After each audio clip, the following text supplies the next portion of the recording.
Sir, ये झगड़े वाली बात कब ख़त्म होगी, मुफाहमत कब शुरू होगी? क्योंकि हम आसिफ अली जरदारी के जब करैक्टर की बात करते हैं, उनके किरदार की बात करते हैं, तो फिर हम उन्हें मुफाहमत का बादशाह इसीलिए कहते हैं कि वो तमाम सियासी जमातों को, तमाम सियासी रहनुमाओं को साथ लेकर चल सकते हैं, उनके अंदर ये एबिलिटी है। अब बतौर सदर आपको लगता है कि वो तमाम सियासी रहनुमाओं को साथ लेकर चल पाएंगे? कहा जाता है कि वो मफादात के बादशाह हैं। ये जो आपने पहले सवाल पूछा था ना, उसमें यही हाल है कि शहबाज शरीफ साहब उनका पेट फाड़ के उनको घसीटते हुए ऐवान सदर तक ले आए।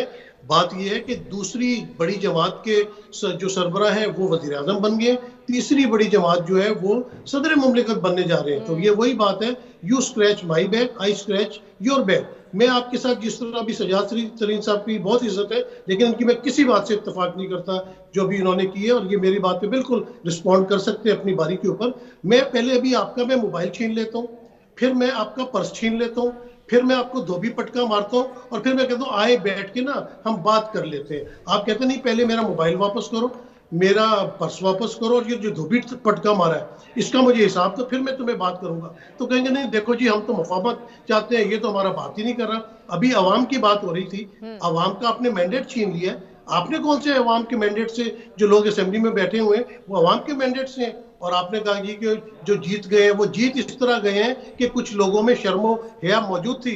ख्वाजा साद रफीक ने फौरन ही जो ही फार्म 45 बांटे गए, उन्होंने लतीफ कोसा को मुबारकबाद दे दी कि मैं हार गया हूँ, आप जीत गए। इस वजह से उनको नहीं जितवाया। आपने देखा कि नईम उर रहमान साहब कराची में जितवाया गया, उन्होंने अपनी सीट वापस कर दी।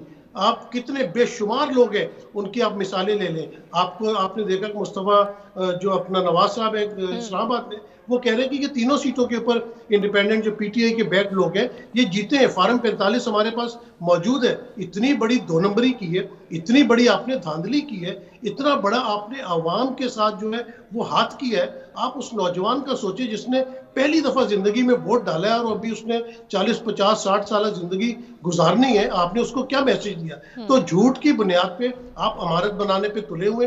ये रेत की दीवार है, इसने गिरना ही गिरना है। आप कहते हैं कि इमरान खान साहब उसके साथ हाथ नहीं मिलाता था जब सर, एक लेकिन बंदे के उसका ऊपर हरगिज ये मतलब नहीं है कि पार्लियामान की इज्जत ना की जाए, वहाँ पे मौजूद सियासी रहनुमाओं के साथ ऐसा ताल्लुक, ऐसा रवैया अख्तियार किया जाए जो किसी तौर पे भी काबिल कबूल नहीं है। पार्लियामान की इज्जत तो सबसे पहले ये कि जो लोग पार्लियामान में पहुंचे हैं, क्या वो जेन्युइन तौर पे हैं? आप जो हलफ उठा रहे हैं, क्या वो पार्लियामान की इज्जत है? आपने सिर्फ एक पार्टी ने ठेका लिया हुआ पार्लियामान की इज्जत का। आप कहते हैं वो हाथ नहीं मिलाते थे। जिस शख्स के ऊपर फेक अकाउंट्स केस चल रहा है, जिस शख्स के ऊपर टीटी अरबों रुपए की टीटी लगाने के केस चल रहे हैं, आप कहते हैं उनसे हाथ मिला लो, मुनाफकत कर लो, चोरों को माफ कर दो, मिलजुल के पाकिस्तान को आगे ले जाओ। 35 साल से ये हुकूमतें कर रहे हैं, इन्होंने क्या डिलीवर कर दिया है? पहले उन्होंने कौन सी दूध शहद की नहरें बहा दी थी पिछले 16 महीने के अंदर, जो ये अब बहा देंगे? जब तक इस मुल्क के अंदर, फिर मैं वही बात करूंगा कि इंसाफ का बोलबाला नहीं होगा, कानून का बोलबाला नहीं होगा। एक अपना आप देखें कि कराची के सिंध हाई कोर्ट के चीफ जस्टिस ने ऑर्डर दिया हुआ है कि आप पीटीए को, कि आप एक्स को जो ट्विटर है उसको खोले। कोई उस बात को मान रहा है? आप लोगों की जमानतें करते थे, वो उनको गिरफ्तार करके ले जाते थे। सिंध अपना इस्लामाबाद हाई कोर्ट के जस्टिस बाबर सत्तार ने सजा दी है और उनको मुअत्तल किया है। आपने उनको नौकरी पे अभी तक बिठाया हुआ है। आप अपनी तरफ से सारी बदमाशियां करें, आप आइन और कानून को पामाल करते रहें, और दूसरी तरफ आप कहते हैं जी पार्लियामान की इज्जत की जाए।